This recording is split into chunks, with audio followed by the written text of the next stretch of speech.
మధ్యలో ఆపేశావు. నీ చెల్లెలు ఇచ్చిన పెళ్లి మోసం చేసావు. మోసం ఏంట్రా? నీకు అమ్మాజీకి దగ్గరుండి మేం చేస్తాం పెళ్లి. ఒరే దండలు అడగండి రా. ఇదిగోండి దండలు. దండలు మార్చుకోండి. అలాగే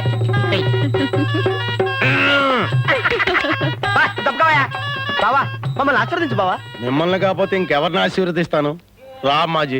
అన్నయ్య, నీకు ఈ జన్మలో పెళ్ళవుతుందని అనుకోలేదు, అయినా బాధగా ఉంది. బాధెందుకు బావా? నా చెల్లికి చిన్నప్పుడే పెళ్ళయింది, కానీ పెళ్ళైన 2వ రోజునే దేవుడు లారీ రూపంలో వచ్చి దీని మొగుడిని ఎత్తుకుపోయాడు.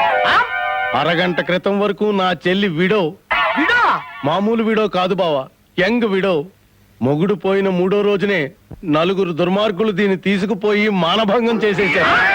మానభంగమా? ఇందాక నీకొచ్చింది కళ, ఇది వాస్తవం బావా. నన్ను క్షమించప్పాజీ. పర్వాలేదమ్మాజీ, పద రాజమండ్రి వెళ్దాం. రాజమండ్రా? ఎందుకు? అక్కడ పవిత్ర గోదావరిలో నేను అమ్మాజీ స్నానం చేసి పవిత్రంగా మా జీవితాన్ని ఆరంభిస్తాం. నీలో శ్రీకృష్ణుడు కనపడుతున్నాడు బావా.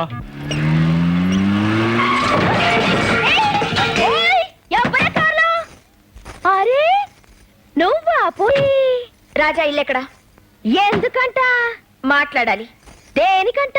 నీకెందుకంట?